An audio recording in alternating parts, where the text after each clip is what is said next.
So the first option of what happened that day is that the Jamison family simply got lost in the woods and died from exposure. The temperature would have been around 40 degrees at night, and 8 days out there, the days go on. But 3 miles isn't that far to hike back to your truck. And yeah. So say they did go put everything away, their cell phones, everything, took their coats off, put everything away, and then decided, oh, let's just run back that way for something without our cell phones or anything.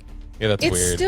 That's so weird. You could probably stay alive for enough time to make your way at least back to the road. Yeah, I just don't think you would leave your car without any of that stuff. It's so just weird. So that's the first option. Okay. So the next thing is that it was a murder-suicide, and that's why the missing gun is also missing. But they didn't find the gun, which how would whoever had been the last one killed in a murder-suicide shot themselves and then the gun wasn't found? Could they tell if someone was shot, or would you not be able to tell? No, they don't know because there was no damage to the bones, so they're not sure how they died. You know, murder-suicide due to the bad nature of their marriage or the bad spirits or the mental illness, anything like that could have caused a murder-suicide, and maybe that's an option.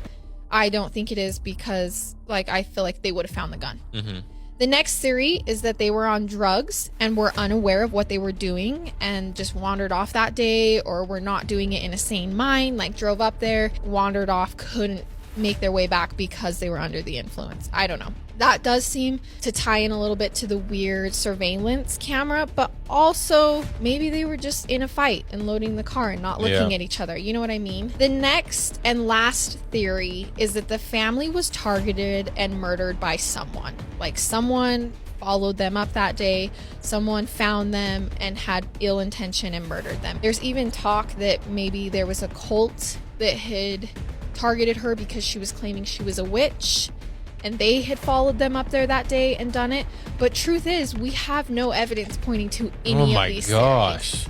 Yeah, I don't even know what to think because there's nothing. Do you think it's foul play or do you think it's natural? I don't know. I really have no idea.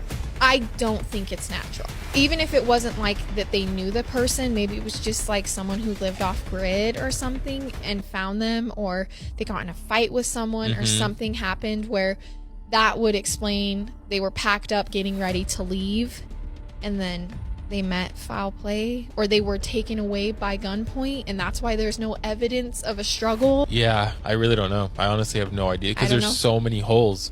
And it doesn't lead us anywhere. Yeah.